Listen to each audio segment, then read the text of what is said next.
Como fazer para me livrar dos vícios, né? E quando a gente fala de vícios, são os mais variados tipos de vícios. Desde a maledicência aos vícios mais grosseiros, cigarro, bebida, droga, seja lá o que for. Workaholic, que é uma doença hoje que também assola muitas pessoas viciadas nisso. Então, é um tema extremamente, assim, eu acho muito importante a gente abordar aqui. E toda vez que alguém tiver uma dúvida durante a palestra, levanta a mão e a gente tira a dúvida na hora, tá bom? É sempre assim que funciona. Antes só de iniciar, deixa eu dar um aviso. Todo tratamento que é feito aqui na casa, ele se dá de forma gratuita e é assim que tem que ser. É dar de graça aquilo que de graça se recebe, tá bom? Então, nós temos alguns outros trabalhos que estão acontecendo, depois no final nós vamos dar um aviso sobre um workshop que vai acontecer aqui sobre família. No final a gente vai estar falando para lembrar de vocês disso. Mas agora então nós vamos falar então sobre esse tema especificamente, tá bom? A questão dos vícios, como me livrar disso, né? Porque quem está dentro, quem vivencia isso é que sabe o quão complicado, o quão extenso, o quão avassalador isso se torna na vida das pessoas. E quando a gente fala de vícios, tem aí um tanto de figuras que a gente pode relacionar a questões dos vícios, né? Seja da bebida, seja hipocondríaco, seja jogo, seja droga do modo geral, seja cigarro, seja lá o que for. Tá certo? Esse é outro exemplo, a questão da maledicência. A questão hoje, muito comum encontrar jovem que está perdido num vício com relação a essas coisas eletrônicas, né, que se perde também no caminho. Enfim, esses são só alguns dos tantos exemplos de vícios. Né? Tem pessoas que é viciada em sexo, em questões desequilibradas na área da sexualidade. Então, independentemente do vício que você porventura tenha, ou que alguém vivencie, o que nós vamos falar tem justamente tudo a ver com essas questões viciosas. Tá certo? Então, como acabar com isso? Como acabar com esse vício? E como a gente fala como acabar, a gente tem que primeiro identificar como isso entrou, né? Como isso se instalou na minha vida. Porque a gente precisa primeiro identificar. E a grande dificuldade é a pessoa identificar que tem isso. É muito comum você encontrar uma pessoa que tem problema sério com o vício da bebida, por exemplo, e quando você fala com ele, fala assim, não, eu não sou viciado, não, eu bebo socialmente. Mas vira e mexe, está embriagado, entra em estado alterado de consciência, e isso, tudo aquilo que faz a gente entrar em estado alterado de consciência se torna, com certeza, um vício na nossa vida. Então, como isso se instala? Nós aqui na Fonte de Luz, por termos uma visão espiritualista, acreditamos que isso se instala na nossa vida por duas questões bem distintas. Uma é aquilo que a gente chama da sistêmica familiar, né? É muito comum nós termos antepassados na nossa vida, pessoas que estão dentro do contexto de existência, seja um pai, seja um avô ou um tataravô, alguém dentro desse contexto familiar que já traz isso extremamente forte, aquele desequilíbrio, e aquilo vai se repetindo nas gerações futuras. Por quê? Porque quando isso aconteceu aqui, essa pessoa foi isolada, não era vista, não era aceita. Então isso é uma questão bem específica. Acontece por causa disso. A outra, a segunda, que é inclusive o foco daquilo que a gente vai falar aqui, são as questões que nós chamamos aqui de auto-obsessivas, ou a auto-obsessão, que inclusive vai ser o foco. Nós vamos dar um enfoque maior nisso aqui, porque o trabalho de constelação sistêmica não se dá dentro de um contexto desse aqui, né? Mas o trabalho espiritual, o trato das questões auto-obsessivas, sim, dentro de uma casa espiritualista, espírita, vai se tratar sobre isso. Então, o foco do nosso trabalho, e uma das questões que estão relacionadas a isso, a essas questões de por que isso se instalou na vida, tem a ver com a auto-obsessão. Eu sei que alguém às vezes pode perguntar assim, mas o que é então essa auto-obsessão? Vou dar um exemplo que eu sempre uso aqui, inclusive, as pessoas às vezes vêm aqui mais vezes, vai escutar eu falando isso, mas é porque é um exemplo que eu vivi aqui, dentro do trabalho espiritual, eu vivi isso. uma pessoa chegou aqui para mim, uma mãe, muito preocupada com o filho, que era usuário de droga. Já tinha alguns anos, e eu fui conversando com ela para entender quando é que isso começou. Ela foi falando da questão da família dela e tudo mais, e disse assim, olha, eu tive 2 filhos gêmeos univitelinos, os 2 eram criados da mesma forma, da mesma maneira, vestia a mesma roupinha, era tratado do mesmo jeito, entendeu? Então não tinha diferença de sentimento, nada. Todos os 2 tinham uma personalidade muito idêntica. E quando chegou na adolescência, os 2, por uma questão X lá, entrou em contrato lá com uma droga, com baseadozinho, que às vezes é uma coisa trivial, né? Que a gente acha assim, é uma coisa boba que acontece. Mas esse filho dela, um dos filhos que entrou em contato com isso, experimentou aquilo e disse assim, olha, isso não faz o meu gênero, eu não gosto disso não. E o outro, que era que ela vinha pedir tratamento, né, se verticalizou no vício da droga lá, no caso, e já vinha há mais de 8 anos arrastando aquele desequilíbrio na vida daquele rapaz. Então ela chegou até nós com essa questão. Né? Se a gente não entender dessas questões auto-obsessivas, por que aquele jovem, já que foi criado da mesma maneira, que você pode dizer, não, ele teve um pai desequilibrado, uma coisa, mas se fosse um pai desequilibrado, uma questão sistêmica, como a gente colocou agora há pouco, os 2 que tinham nascido aqui na ponta, ia apresentar o mesmo problema, concorda comigo? Só que, com as questões auto-obsessivas, as vivências, aquilo que eu já vivi nessa vida e em outras, ela me influencia sim. É óbvio que para olhar dessa maneira, a gente tem que acreditar que a vida não termina aqui. Eu não vim aqui só para comer, beber e dormir. Nós estamos aqui num chamado ciclo de renascimento e morte, como diz as religiões mais antigas, os hindus. As orientais tratam isso com muita propriedade. Há mais de 5.000 anos, não estou dizendo uma coisa de 2.000 anos para falar de cristianismo, apesar de nós nos intitularmos aqui uma casa voltada às questões judaico-cristãs, porque acreditamos na filosofia do Cristo. Sim. Mas acreditamos nessa questão das reencarnações, na pluralidade de existência. Então, a auto-obsessão é nada mais, nada menos do que essas existências pretéritas interagindo no hoje, querendo repetir aquele padrão. Por isso que isso se torna tão intenso e tão complicado, às vezes, de lidar. Por quê? Porque a pessoa, às vezes, está lidando com uma questão que ela já traz de existências pretéritas. Às vezes, não 1, 2, 3. Está claro isso aqui? Bem, dando sequência, então, nesse foco, nós dizemos o seguinte, que na grande maioria das vezes, essa ação do quê? Dos vícios, tem como pano de fundo os conflitos interiores. Isto se dá devido à necessidade de querermos fugir de nós mesmos ou de nossas questões internas. Quando falamos de questões internas, é justamente isso que a gente viveu em vidas pretéritas, outrora. Tudo bem? E como a gente sempre diz aqui, gente, é porque ouve-se falar muito de obsessor, né? A pessoa fala assim, eu estou passando por uma situação, é o obsessor que está agindo na minha vida, né? É o Satanás, é um espírito lá, um espírito de porco, sei lá, alguém dá um nome qualquer que queira. Mas independentemente de ter o obsessor ele só vai entrar na vida de alguém, ele só vai se instalar no campo de alguém a partir do momento que aquilo tenha uma, que nós chamamos dentro do trabalho espiritual, de uma aderência. Ou seja, exemplo do que é aderência. Se eu pegar uma pá de pedreiro, uma colher de pedreiro, uma colher de pedreiro, e jogar uma massa, por mais saibro que ela tenha, se eu jogar ela no vidro ali, o que vai acontecer? Ela vai bater no vidro e vai escorrer, não é? Por quê? Porque não tem aderência. Agora, se eu pegar essa mesma massa e jogar numa parede rusgosa, o que vai acontecer? Ela vai chapar lá, não vai? Ela vai aderir àquela parede. Quando a gente fala de obsessor, ele chega por questões de similaridade de frequência. Vou falar diferente. Ele se aproxima por afinidade vibratória, é a mesma coisa. Ele se aproxima de uma pessoa porque a pessoa tem o mesmo interesse que ele, entendeu? Então ele se aproxima.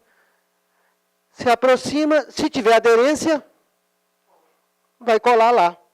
Aí ele vai ficar satisfazendo os desejos dele, baseado naquela tônica, tudo bem? Através do encarnado que está ali. servindo para ele como um copo, por exemplo, se for visto de bebida. Né? Então, está ali instalado. Mas esse obsessor, o que faz com que essa parede seja rusgosa, ou que tenha aderência ou não, é as informações que a gente já traz das chamadas vidas pretéritas, ou vidas passadas, ou aquilo que a gente já carrega em nosso psiquismo, em nosso campo. E se vocês acham que isso não é assim, que não funciona, eu vou fazer uma pergunta bem bobinha para vocês, e vocês só respondam para vocês mesmos. Já aconteceu de vocês ir em algum lugar, ver uma pessoa que você nunca viu na tua vida, e naquele momento que você bate o olho naquela pessoa, uma coisa ruim, que fica ruim dentro de você, e você fala assim, né, meu santo não cruza com o santo fulano, mas você nunca viu fulano na tua vida. Já aconteceu isso com algum vizinho de vocês, então, aqui? Já, não já? Então, esse é um exemplo de algo que aconteceu no passado, tá certo? E que hoje eu entro no campo de vibração daquela pessoa. Então, por um exemplo, aqui a nossa irmãzinha aqui, como é o nome da senhora? Dona Domitília aqui, por exemplo, chega aqui, e eu chego perto dela, nunca a vi, tem um sentimento fraterno, de amorosidade. Né? Então, isso pode ser pelo quê? Nem falei com ela, mas tem um sentimento fraterno. Pode ser de registros pretéritos de vidas, né, que a gente já viveu. A aversão também. Né? Do jeito que eu falei, por exemplo, dessa questão de você achar uma pessoa que você nunca viu e sentir essa coisa, você também não encontra pessoa que você nunca viu, nem falou com ela, mas sente uma coisa boa. Já aconteceu também? Isso, um sentimento de amor, de fraternidade, uma coisa gratuita. Não tem isso? Então, também são formas de coisas que a gente já vivenciou e que hoje entra no campo, entendeu aquilo, aciona e traz um sentimento legal. Então, a gente está o tempo todo vivenciando, experienciando coisas na nossa vida que são criadas ou são externalizadas, são trazidas para serem vivenciadas para curar as chamadas feridas da alma. E a questão dos vícios, fora as outras questões todinhas da nossa vida, passa também por essa questão. Está claro até aqui? Todo mundo está acompanhando aí o raciocínio? Beleza? Então, como a gente diz aqui, a pessoa traz impressa em seu perispírito, eu vou usar o termo perispírito, porque dentro da visão kardecista, eles falam muito dessa questão do perispírito. E Kardec, já lá atrás, já sinalizava dizendo assim, no estudo do perispírito estão as soluções de coisas tidas até hoje como insolúveis. Ele escreveu isso há 150 anos atrás. Então ele já sinalizava que no estudo desse perispírito. Quando a gente fala de vidas pretéritas, disso tudinho, isso está impregnado nesse perispírito, que para nós aqui que somos espiritualistas, nós chamamos de corpos espirituais. Então a pessoa traz impressa em seu perispírito, ou corpos espirituais, as ações desequilibradas vivenciadas em vidas pretéritas. Elas influenciam a vivência atual, causando aquilo que Kardec chamava de más inclinações. Esses padrões repetitivos assolam a vida corpórea com ações desarmônicas que ainda contam com as obsessões, que é aquelas questões que nós falamos aqui dos obsessores. Lembra que eu falei que os obsessores se aproximam por questão de afinidade? Tudo bem? Então, mas isso só foi possível por causa da ação dessas personalidades passadas na vida presente da pessoa. Pois não, minha irmãzinha? Então não tem jeito.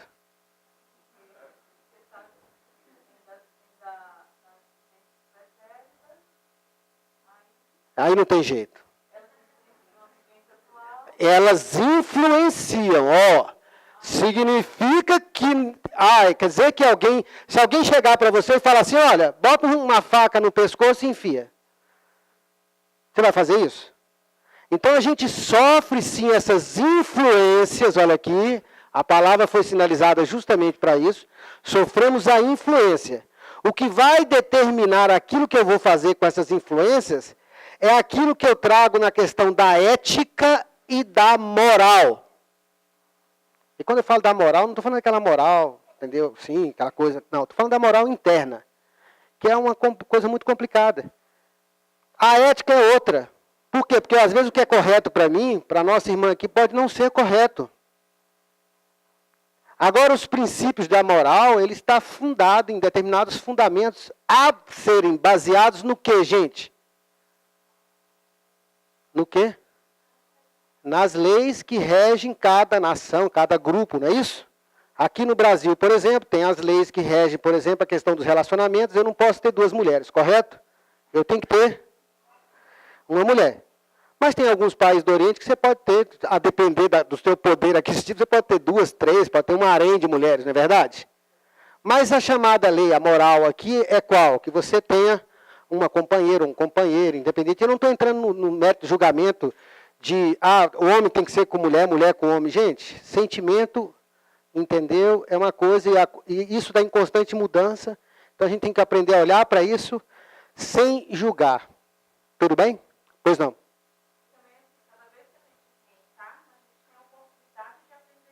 Sim.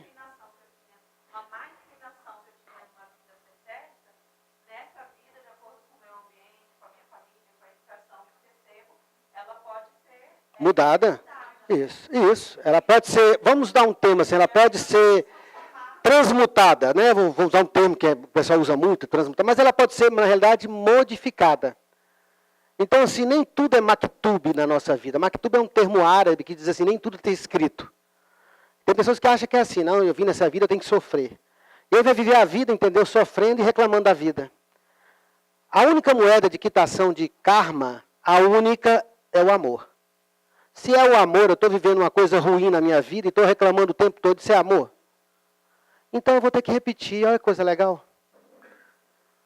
Então a gente precisa de entender que essa questão, a gente está em constante mudança e tudo está em constante mudança a depender das minhas ações. As pessoas olham às vezes para mim e ficam assim pensando, né? Não, esse cara deve ser um cara santo. Não sou não, apesar de vestir jaleco em branco, pintar o cabelo de branco, mas eu não sou um homem santo. Eu tenho também as minhas más inclinações, as minhas tendências, e eu estou aqui também, assim como qualquer um de vocês, trabalhando isso dentro de mim. Tudo bem? Então isso está em constante mudança e pode mudar sim. Porque isso aqui é uma via de 2 mãos. Assim como isso aqui influencia de lá para cá, eu também posso influenciar daqui para lá. O que a gente vai falar aqui é como fazer isso. Tá bom? Mas olha, não adianta ficar à espera de um milagre, achar, né? A cura existe, né? O milagre existe. A gente vai mostrar para vocês que o milagre existe. Mas é um milagre dentro. Quero deixar bem claro desde agora. Como a gente diz aqui na casa, aqui ninguém salva ninguém, ninguém cura ninguém, ninguém liberta ninguém. Aqui é você que se salva, você que se cura e você que se liberta. Tudo bem? É para ficar claro, porque assim, você quer um milagre? Quer. Então, meu amigo, a cura existe, mas ela está dentro de você. É a primeira coisa que a gente tem que largar. Mas eu tenho fé em Jesus, que Jesus vai me curar, isso e aquilo outro, vai me libertar do vício. Jesus pode até fazer isso, mas somente a partir do momento que você quer de verdade. E se vocês acham que eu estou falando asneira aqui, porque às vezes as pessoas acham que a gente está delirando, né? É simples. O Cristo, quando estava aqui na terra, ele chegava em determinados lugares, tinha centenas de leprosos, doentes lá, ele ia lá, às vezes curava 1, 2, 3 e ia embora. Está coalhado na Bíblia desse tipo de situações. Vem cá, por que ele não curou todo mundo? Vocês já pararam para pensar nisso? Se ele era o filho do homem, poxa, que cara mal, né? Podia ter mala, né? Podia ter feito pelo menos a metade ali, né? Mas não é assim, gente. E o próprio Cristo, quando curava alguém, o que ele dizia? A tua fé te curou. Ele falou assim, foi eu que te curei aqui, minha filha. Vou botar a mão aqui na tua mesa, em nome do meu Pai, você vai estar... Não, ele falava, a tua fé te curou. Então, olha a importância de você nisso. Então, quer um milagre? Entenda que ele existe. Mas ele está dentro de você. Os irmãos espirituais que estão aqui, no campo astral, extrafísico, pode ajudar? Pode. Mas vai depender de quem, primeiramente? De cada um de nós. De querer fazer a mudança na nossa vida. Porque tem muita gente que quer que alguém faça um milagre. e não está disposto a fazer nenhuma mudança na sua própria vida, nas suas escolhas, naquilo que acredita, nas suas crenças, né? E quer que alguém faça um milagre, acha que vai fazer um trabalho de desobsessão, vai passar pela corrente do não sei o quê, vai resolver o problema da vida dele. Gente, pode até resolver, mas ele vai ter que fazer brotar dentro dele uma coisa que também nasce com essa coisa de você olhar para dentro, que é a fé. Mas é a fé, primeiramente, dentro de você. Tudo bem? Então, esse que eu falo aqui é essa questão do milagre, tá bom? Então, esse é um dos grandes entraves ao processo de liberação ou libertação do vício. Porque todo mundo fica querendo que alguém faça alguma coisa fora. Que alguém faça, que alguém venha, faça um movimento aqui, balance uma varinha, sei lá, faça um milagre e que dali em diante acabou o problema da vida dele. Esse é um grande entrave para os trabalhadores espirituais, para o próprio Cristo, quando estava aqui, não podia, não tinha condições de curar aquelas centenas de pessoas que estavam em volta dele. Porque as pessoas queriam um milagre, uma coisa, sabe, uma coisa fora delas. Tudo bem? Se alguém quiser alguma dúvida, levanta a mão. Vamos começando. Então a pessoa passa uma vida inteira, por vezes, esperando que alguém faça algo por ela. Que tire deste estado de penúria física, emocional e espiritual. Só que está lá, não muda nada. A pessoa nasce, começa a criar aquela chamada síndrome de Gabriela. Todos aqui conhecem a síndrome de Gabriela, não conhece? Tem alguém aqui que não conhece? Aquela pessoa que fica assim, eu nasci assim, eu vivi assim, né? Você sempre... E não muda. Você deve ter um vizinho assim. Você conhece algum vizinho assim? Você conhece um vizinho assim, não conhece? Todo mundo deve ter um vizinho desse jeito, né? Que não está disposto a querer mudar. Então, que fique claro que só você pode romper essas algemas que te aprisionam. Essas amarras, esse vício, tudo isso que a gente está falando aqui. Como fazer isso?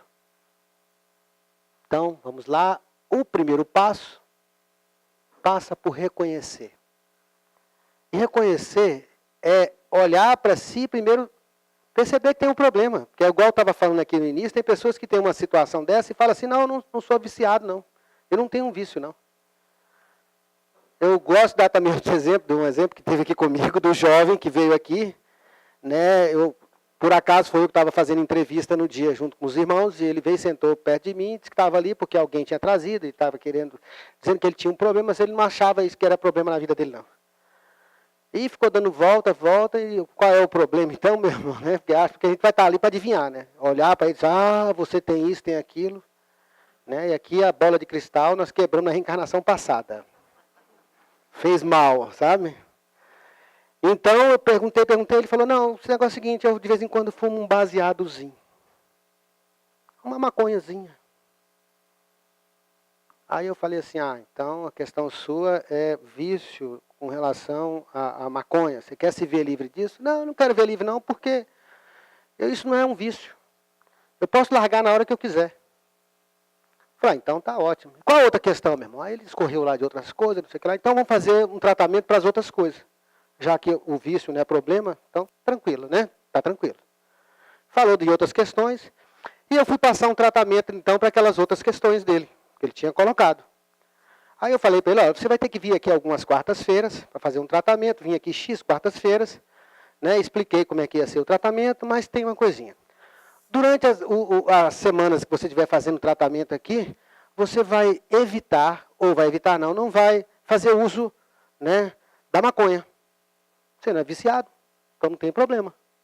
É só algumas semanas, né? O que são 9 vezes você vir aqui? Né? 9 semanas não é nada. Para quem não é viciado, não tem problema nenhum. Concorda comigo? Ele veio mais 2 quartas-feiras. Sumiu. Até ontem não voltou. Então, assim, a pessoa, quando se fala de reconhecer, a pessoa tem que aceitar que tem um problema. E essa é uma questão muito complicada nesse processo de autoconhecimento, de despertar espiritual. É que a pessoa não reconhece que tem aquele problema, aquele vício, aquele desequilíbrio. E é óbvio quando ele fala assim, uma coisa assim, assado, vamos falar de outras que talvez passa desapercebido. A maledicência. Alguém já ouviu falar o que é isso? Todo mundo sabe o que é maledicência?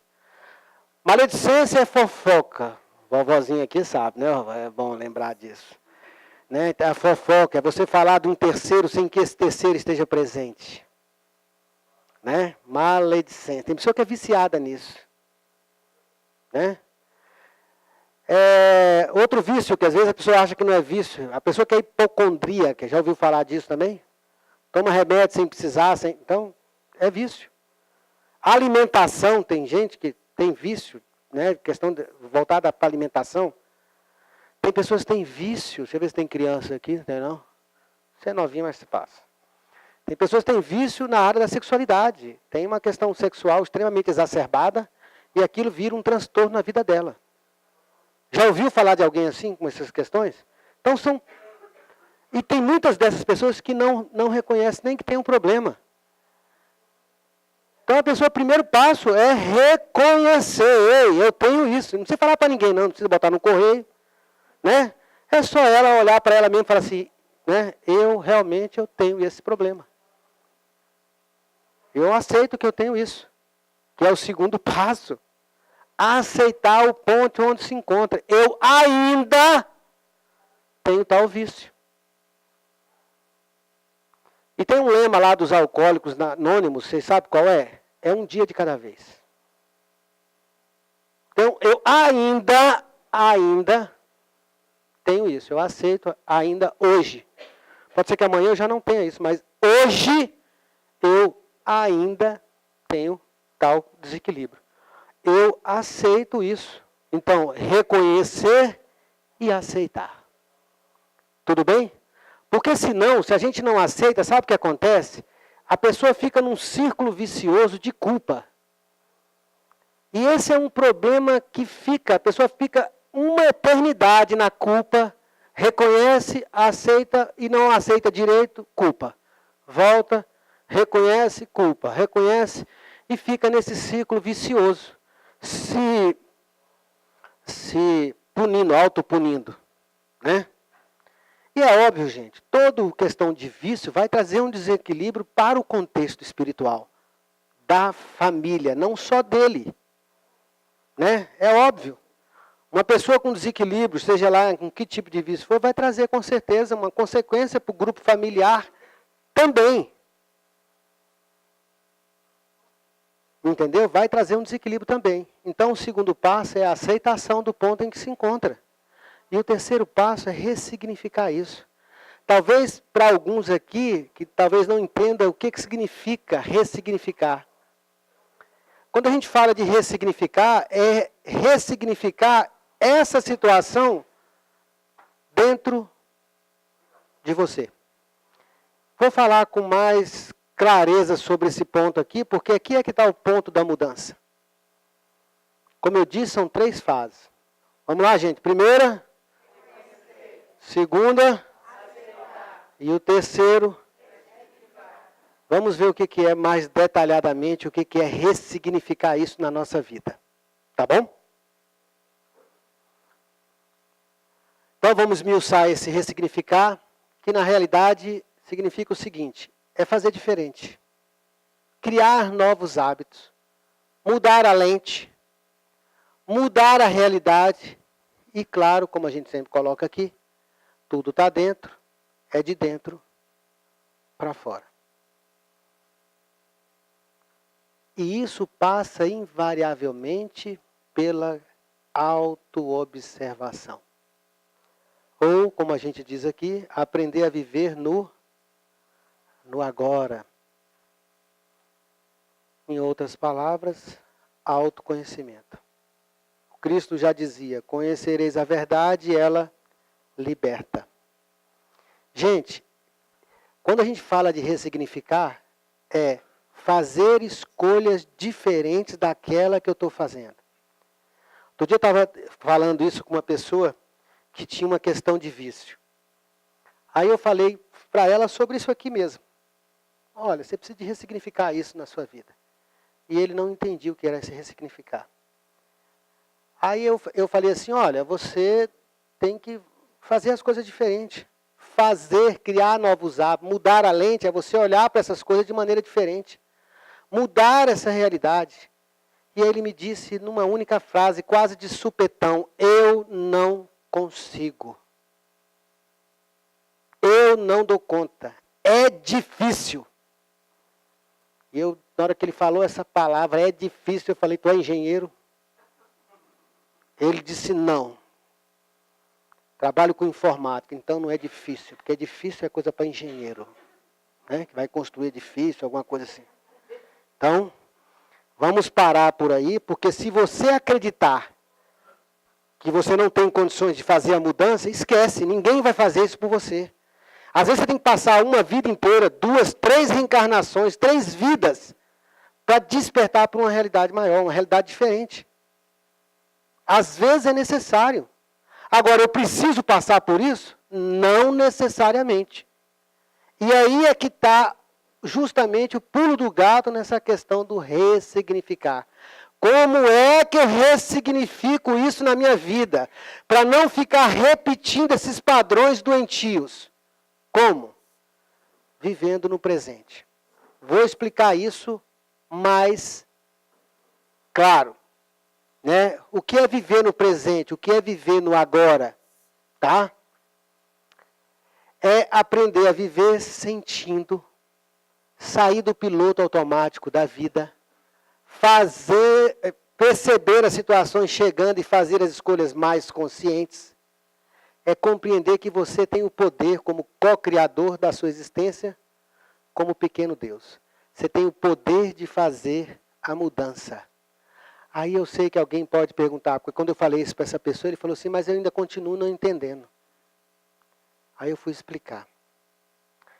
A gente quando bebe, quando fuma, quando faz uso de algo, entendeu? Um vício e aquilo outro, a gente geralmente está no piloto automático.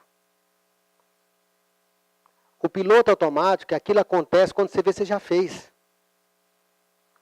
E geralmente está preso em sentimentos, coisas que foram acordadas por aquelas vidas pretéritas, seja o sentimento de rejeição, seja mágoa, seja algo que acordou no campo, no psiquismo da pessoa, ligou ela com aquelas chamadas personalidades do passado, lembra que eu falei anteriormente? E aí aquilo simplesmente começa a ser jogado no campo mental, como ideias, como sugestões. E a pessoa embala naquilo. E quando vê, ela está se drogando, ela está bebendo, ela está, enfim, desequilibrada. Quando ela acorda, ela já está naquele... Quando ela vai acordar, ela já está naquele sentimento de culpa. Sabe aquela pessoa que bebeu e está lá, ai meu Deus, estou eu aqui de novo, bebo igual uma porca, caindo no chão. Vou chegar em casa e minha mulher vai encher o saco, entendeu? A pessoa vai lembrar disso depois, não é assim? Eu estou falando sério. É assim que acontece. Né? É assim que acontece. E aí vira, é óbvio, isso vai causar um desequilíbrio muito grande, porque você chega em casa, a outra está daquele jeito, a outra vai falar, né, vai virar um problemão ali dentro do contexto familiar, não é verdade? Vou abrir um parênteses então para contar uma historinha para vocês. Legal. Diz que uma jovem numa cidadezinha, um mosteiro se instalou numa cidade interior, e uma moça, uma senhora, uma moça lá, foi lá no monge, e virou para o monge lá do mosteiro, e virou, monge, eu preciso da sua ajuda. Ele falou, o que que é? Olha, eu já tentei de tudo, eu não sei mais o que eu faço. Meu marido, quando bebe, chega em casa, toda vez que ele bebe, chega em casa e me dá uma surra. Eu fico 2 dias de cama. Isso está virando um inferno na minha vida, eu não sei mais o que eu faço, já fui para tudo quanto é lugar, entendeu? Já fiz de tudo na vida e eu não sei como resolvo. Né? O monge olhou para ela assim, ficou olhando, disse assim, eu já sei, vou dar uma coisa para a senhora vai resolver esse problema. Ela falou, o que eu tenho que fazer? O monge virou e falou assim, olha, a senhora vai fazer o seguinte, quando a senhora souber que seu marido está bebendo, cidade interior, todo mundo já sabe, né? Todo mundo passa, ih, fulano está lá no bar, né? Aí quando você souber disso, ela vai e faz um chá de erva cidreira. Bem forte, deixa feito lá, esfriando. Quando a senhora vê que seu marido está chegando em casa, a senhora vai pegar, botar esse chá rapidamente numa xícara, e vai botar na boca um gole bem grande, e vai permanecer com esse gole na boca o maior tempo possível. Ela ficou achando estranho. Só isso? Ele falou, só. A senhora vai ver que isso vai resolver o seu problema. Ela, eu não acredito. Você não precisa acreditar. A senhora faça e depois, a senhora, se quiser, volte aqui para a gente conversar. Passaram-se 2 semanas, ela foi meio descrente. Passaram-se 2 semanas, volta essa mesma moça lá no monge. E quase que para beijar os pés deles. Monge, eu não acredito. Isso mudou completamente a minha vida, meu relacionamento. Né? O senhor acredita que realmente estou fazendo aquilo que o senhor mandou e está dando certo? Nunca mais ele me bateu?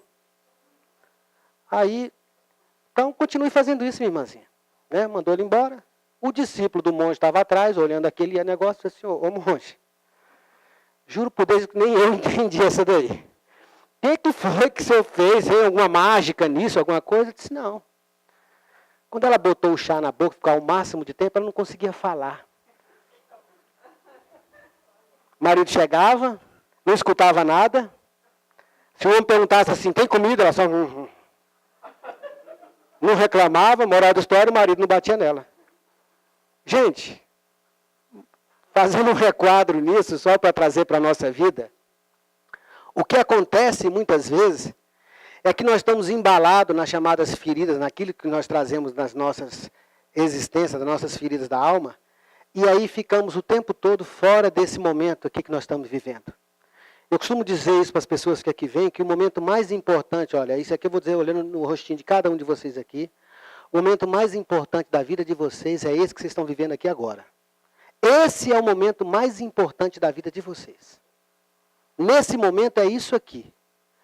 Daqui a pouquinho isso aqui que vocês estão vivendo já vai ser o quê? Passado. E aí o momento mais importante que vocês vão estar vivendo é qual? Aquele que vocês vão estar, seja lá na sua casa, vendo uma TV, seja conversando com o marido, seja fazendo o que for. O que acontece é que a maioria das pessoas vive no chamado piloto automático da vida e não vê as coisas acontecerem. Então a pessoa quando vai, está lá com a questão do vício e se embriaga naquilo, se envereda naquele caminho, geralmente está pensando em algo que aconteceu. Geralmente está fora do tempo presente. Ele não está no agora. Carlos, é simples assim? É. Mas as pessoas, a maioria das pessoas quer alguém, né? Alguém para fazer um milagre na vida delas. Só que elas não estão dispostas a mudar. E é simples, na simplicidade, viver no presente, viver no agora. Se eu estou vivendo aqui no... Beleza. Então é transmutar o seu karma por dharma, seria isso. Beleza. Então tá bom. Eu entendo isso, tenho plena consciência disso. Só tem uma coisa. Tem pessoas que passam a vida inteira passando por determinada situação desequilibrada, entendeu? Repetindo o padrão. E quando você fala com ela, diz, não, é meu karma. Eu vim aqui para sofrer mesmo. Né? E aí não muda. Não muda o padrão. Gente, está lá no piloto automático. Eu tenho que sofrer. Crença limitante. Entende? Tem pessoas que acham que vêm aqui para sofrer. Quando as pessoas vêm aqui e me falam sobre isso, eu falo, olha, ninguém veio aqui para sofrer. Nós viemos aqui para ser felizes. Agora é óbvio, eu trago as minhas questões para serem trabalhadas, e se eu não quiser trabalhar essas questões, eu vou ter que pagar um preço para aprender. E às vezes o preço é a dor. Né? Às vezes o preço é o desequilíbrio. Há quem goste. Como dizia minha avó, né? Uns gostam do zóio e outros da remela. Tem gente que gosta de sofrer, vai fazer o quê? E tem pessoas que vão falar com ela desse jeito, assim, ó, quando fala de karma. Diz, não, fala assim, eu tenho um problema com fulano, me fez muito mal, mas eu já perdoei aquele traste. Ué, você já aconteceu isso? Não, aquele traste eu já perdoei. Eu disse, é mesmo, irmã? Eu disse, já perdoei aquele traste. Então tá bem para você, tá resolvido? Tá, desde que aquele traste fique longe de mim. Legal, né? Vai repetir o padrão. Vai desencarnar, vai encarnar de novo, vai casar com traste de novo. Eu falei isso uma vez para a senhora, ela disse, eu desconjuro em nome de Jesus. Né? Mas é escolha, gente. Tem nada a ver com Deus, é nós criando a nossa realidade. Nesse ciclo de renascimento e morte, ou roda de Sansara, como queiram outros, é a gente que cria. Entendeu? Então as pessoas ficam nesse ciclo. Então aprender a viver no presente é necessário se a gente quer fazer a mudança. Perceber a situação chegando e fazendo as escolhas diferentes, do mesmo jeito. Se eu vou dançar com essa moça, como é seu nome? Vou dançar com a Clarice. Chama a Clarice para dançar. Aí a gente dá 2 para lá, 2 para cá. Vocês sabem, né? Dancinha, 2 para lá, 2 para cá. Dou 2 para lá, quando eu dou 2 para cá, no segundo 2 para cá, eu piso no calo dela. Aí eu faço isso toda vez. 2 para lá, 2 para cá, quando eu 2 para cá, eu piso no calo dela. Lá pela 5ª vez, né? Se ela for muito educada, lá pela 5ª vez, ela vai, quando dá os 2 para lá, ela vai fazer assim, né? Eu passo para longe para não pisar no pé dela. Mas às vezes ela é uma jovem, né? Muito equilibrada, assim, ela vai, né? Não, eu vou deixar porque é meu carro, mas ele tem que pisar no meu pé mesmo. Né? Outros vão aguentando isso até, né? Agora veja bem, se você já sabe que na segunda vez que eu vou dar o segundo passo, eu vou pisar, o que você faz? Você muda, não muda? Você pode até mudar o pé de lugar, pode mudar de parceiro de dança, não pode? Mas você muda.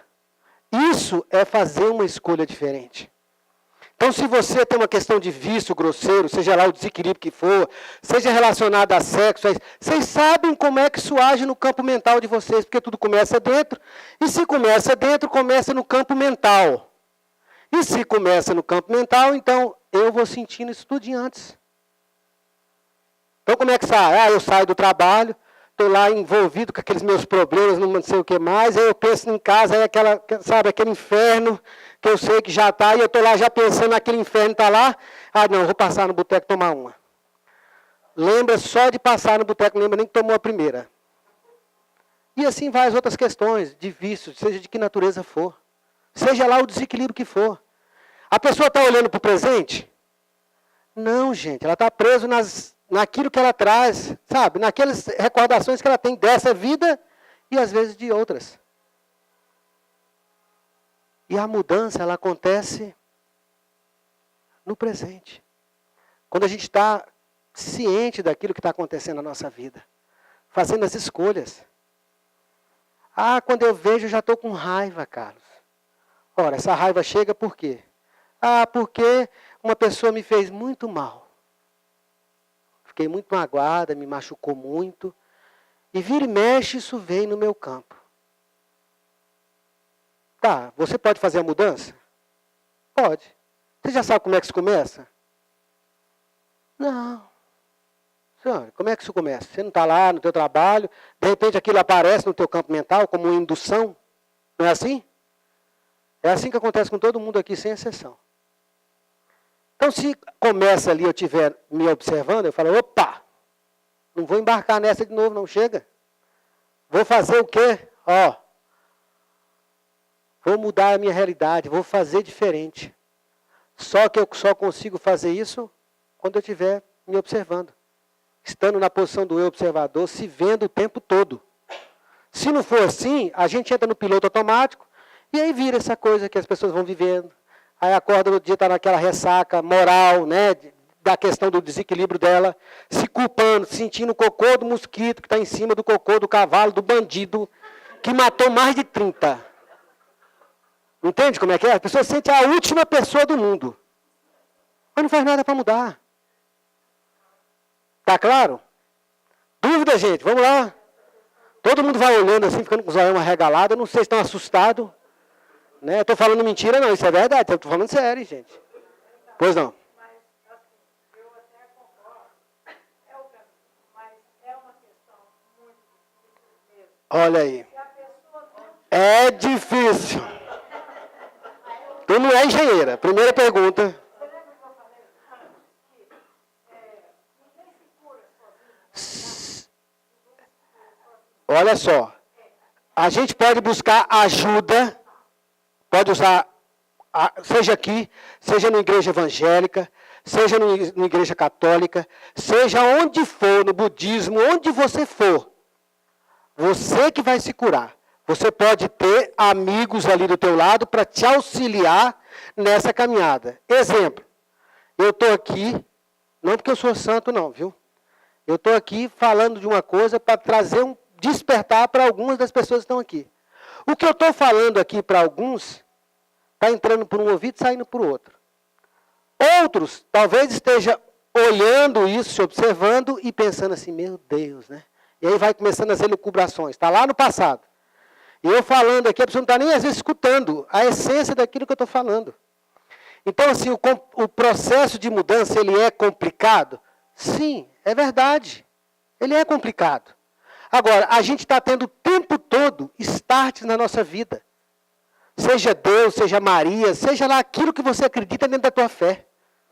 Seja os amparadores espirituais, que nós estamos numa casa espiritualista, né? Estão aqui, vão nos auxiliar nisso, vão. Mas é a partir do momento que cada um quiser fazer a sua parte. Agora, se eu quiser também ficar no piloto automático da vida, gente, ninguém vai interferir nesse processo. Porque tem uma lei maior que alcança a todos, que é a chamada lei do livre-arbítrio. É preciso que não se interfira nisso.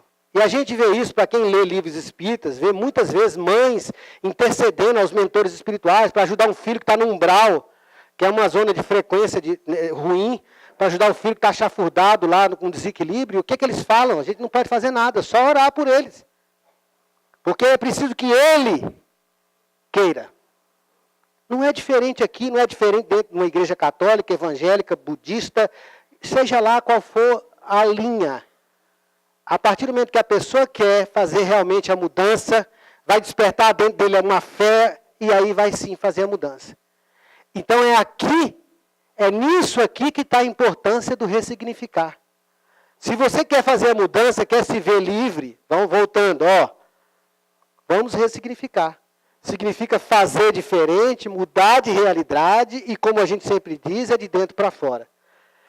E fazer isso é vivendo no presente. Buscando ajuda, mas lembrando que é eu primeiro que tenho que dar o passo para a mudança. Não é eu querer que o pai Carlos de Aruanda, né, vá fazer alguma coisa, ou fulano de tal, né? Não, gente. É vocês, é cada um que vai fazer a sua parte. Deus, Alá, Mamon, dá o nome que vocês quiserem, a Virgem Maria, o nome que vocês quiserem. Dentro da sua fé, dentro daquilo que você acredita, pode lhe ajudar? Pode, mas é preciso que nós queiramos verdadeiramente aprender a fazer as escolhas conscientes. E como eu disse na questão dos vícios, a pessoa está literalmente nesse piloto automático. E o piloto automático é assim, faço aquilo, aí culpa. Aí me sinto, lembra o que eu me sinto? Cocô do mosquito, já falei, né? Todo mundo lembra aí? Isso, o cocô do mosquito que está em cima do cocô do cavalo, do bandido que matou mais de 30. Então a pessoa se vê como um zero, como a pior pessoa do mundo. Mas, gente, cada um de nós temos o direito de repetir quantas vezes for necessário. Cada um tem o direito aqui de sofrer quantas vezes quiser. E ninguém pode interferir, ninguém pode salvar ninguém se a pessoa não quiser se salvar primeiro. Nem Jesus. Pode acreditar. Como eu disse antes, né? Nem Jesus pode fazer algo se a gente não quiser. Agora, a partir do momento que eu quero, aí a gente tem um grupo grande de seres espirituais, enfim, que pode nos auxiliar. Tudo bem? Está claro aqui até aqui? Dúvidas, perguntas? Então, viver no agora é isso aqui. Viver no presente, sentindo, se observando seu corpo. Né? Se eu sei que todo dia, quando eu saio do trabalho, eu sinto um chimbre na mão esquerda, eu vou beber, eu disse, opa, a mão está chimbrando, hoje eu não vou não. Estou brincando aqui, falando assim, mas é só para vocês lembrar que tem que acontecer algo antes no campo mental. Entende? Que vai reverberar no físico, que vai dar aquela fissura, daquele vício para satisfazer, para isso, para aquilo. E aí, a gente muda. Faz escolhas conscientes. Tudo bem? Dando sequência. E depois disso, algo mais a fazer?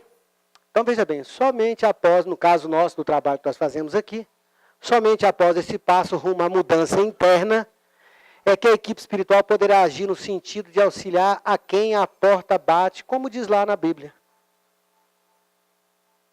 Bater e abre-se-vos-á. Tem que bater na porta. Entendeu? Somente depois disso, então, que a equipe espiritual, aquilo que você acredita, pode te ajudar. Agora, se você quiser que esse pessoal faça alguma coisa e você ficar lá de braços cruzados esperando, meu amigo, vai vir uma reencarnação, 2, 3, você vai estar lá afundado naquele ciclo. Tudo bem? Aqui na Fonte de Luz, nós trabalhamos com apometria. A apometria é uma técnica para tratar as questões auto-obsessivas. Tá ok? Que nós chamamos aqui tratamento das personalidades múltiplas, são essas vidas pretéritas que solapam a consciência atual nesses desequilíbrios. Agora, veja bem, nós não só temos coisa ruim não, gente. Nós temos muita coisa boa dentro da gente também, puxando a gente para cima, para coisas construtivas, coisas legais também. Também não é só lixo dentro da gente, não. Tem muita coisa boa. Nós estamos dando ênfase naquilo que está em desequilíbrio, porque as pessoas vêm aqui porque estão com alguma questão, às vezes, né, e estão querendo auxílio para ajudar nisso.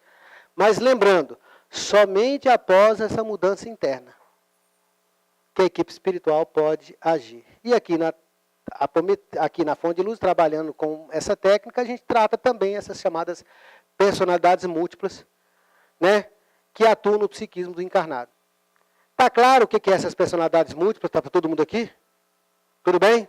Alguém tem dúvida quanto a isso? Do que seja isso? Não, tá claro, né? Beleza.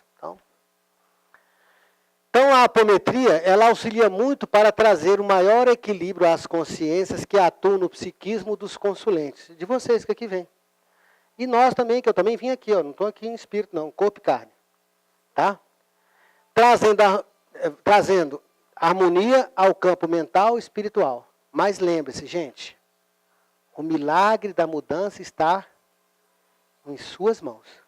Se você quer que um milagre aconteça na tua vida, faça escolhas conscientes, que aí você vai estar batendo na porta e Deus, ou aquilo que você acredita, vai lhe ajudar. Mas está nas suas mãos o milagre, a mudança. Quer se ver livre do vício, está na tua mão. É complicado esse processo? É, porque a gente está tão acostumado a cair naquele mesmo buraco. Outro dia eu fiz uma palestra falando daqui a autobiografia de um yogi em 5 capítulos. Essa apresentação vai estar no site lá da Fonte de Luz, essa apresentação em PowerPoint, em PPT. Não, ela é do Sogyal Rinpoche. Sim. Autobiografia de um yogi em 5 capítulos. Está no livro do Sogyal Rinpoche. Então, eu vou colocar na apresentação, nesse aqui eu não vou falar disso, mas assim, vou colocar para quem quiser depois baixar essa apresentação todinha, vai estar lá no site da Fonte de Luz. Entra lá, vai estar essa apresentação, baixa, vai ter no final, vou colocar lá a autobiografia de um yogi em 5 capítulos que eu coloquei numa apresentação que eu fiz outro dia aqui. Que é interessante. As pessoas estão realmente caindo naquela mesma questão, e no vício é muito assim. As pessoas vão lá, passam 1 ano, 2, 3, 10, 20 anos repetindo aquilo. Está tão acostumado a cair naquele buraco, né, que já não sabe nem se tem outra rua. Mas ele tem o direito de fazer essa escolha. Agora, a partir que a gente abre os olhos e fala assim, opa, estou vendo o buraco, se eu passar de lado, ainda quando vai passar, escorrega, quando vê está dentro de novo. Até chegar o momento que você dá realmente a volta, escolhe outra rua na tua vida. Faz uma escolha diferente daquela que você quer para você. Carlos, é simples assim? É na simplicidade que as coisas acontecem. Agora, o processo interno é trabalhoso. Vai exigir da gente um esforço para aprender a estar no presente. A maioria das pessoas aqui levam uma vida literalmente no piloto automático. Ou é olhando para trás, para aquilo que passou, ou é olhando para frente, quando acontecer tal coisa eu vou mudar. A maioria está preso naquilo que está no passado. Então é como se estivesse dirigindo um carro olhando para o retrovisor. A probabilidade da caca nisso, né, é muito grande. A pessoa passa a vida inteira olhando para o retrovisor, olhando para trás, para aquilo que aconteceu. Aquele traste, lembra a história do traste? Então, a pessoa passa a vida inteira. Aí vai para um relacionamento, né? Aí vem outra pessoa e dá um passo para lá, para cá, ela lembra de quem? Porque ele dança igual o traste. E aí não quer saber desse, porque isso aqui é igual o traste e vai recriando essa ferida na vida dela. Tudo bem? Então, baseado na lei do Dharma, tudo o que acontecer é o melhor na minha vida. Gente, é o que acontecer. Passou. Não é o que vai acontecer. Ou seja, eu estou aqui, agora eu estou à mercê dos espíritos, dos obsessores que estão me causando mal, estão causando dor, estão fazendo eu sofrer. Ei, muda. Se você mudar, o obsessor não vai ter aderência, lembra do início da palestra? E não vai ficar ali. Então muda. Agora tem pessoas que passam a vida inteira dizendo que é karma. E não faz nada para mudar. E quer que um espírito, um pai de santo, seja lá quem for, um pastor, um padre, seja lá um monge, né? Faça um milagre na vida dela. Sem que ela realmente queira isso de verdade. As pessoas vêm aqui e falam assim, eu quero me ver livre de tal coisa. Você quer mesmo? De verdade? Pensa bem.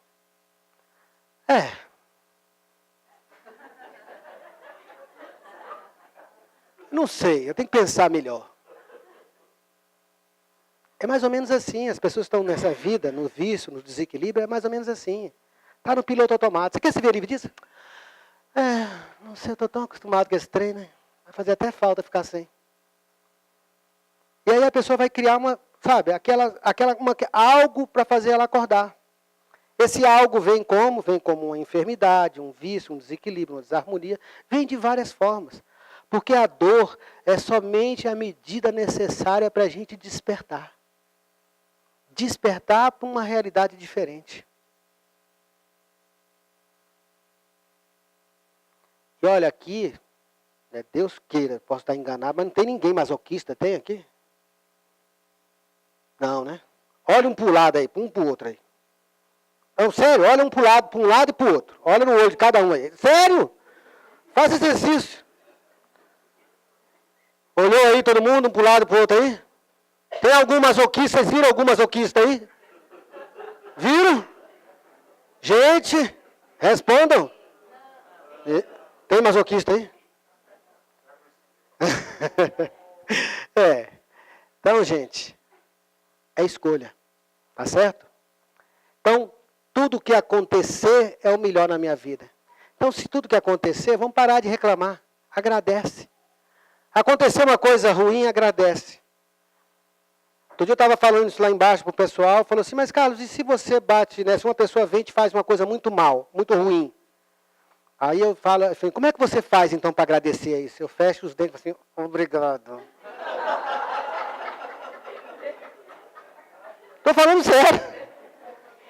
Obrigado, Senhor. Eu não entendo ainda por que você é tão bom, mas olha, obrigado. Eu falo assim, aí a pessoa perguntou assim, mas por que você fala assim, de boca fechada, assim, com os dentes assim? Eu falei, se eu fizer de boca aberta, eu mordo quem está do meu lado. Então, vamos agradecer, aprender a ser grato por tudo que acontece na nossa vida. Porque tudo o que Deus faz é bom. E quando eu falo de um Deus, eu não estou falando de um Deus fora, estou falando de um Deus dentro. Então esse seu Deus interno vai criar a melhor oportunidade na tua vida encarnatória atual, para o seu crescimento. Para você também, mocinha, mesmo que a gente queira dançar aquele forró. 2 para lá, 2 para cá. Né? E assim cada um de nós. Entende? Então a mudança está na mão de quem? Na minha mão, que aí já está botando a responsabilidade para mim. Vamos lá, a responsabilidade da mudança na vida de vocês está na vida de quem? Isso. Nossa, não, já está botando mais gente aí nesse trem.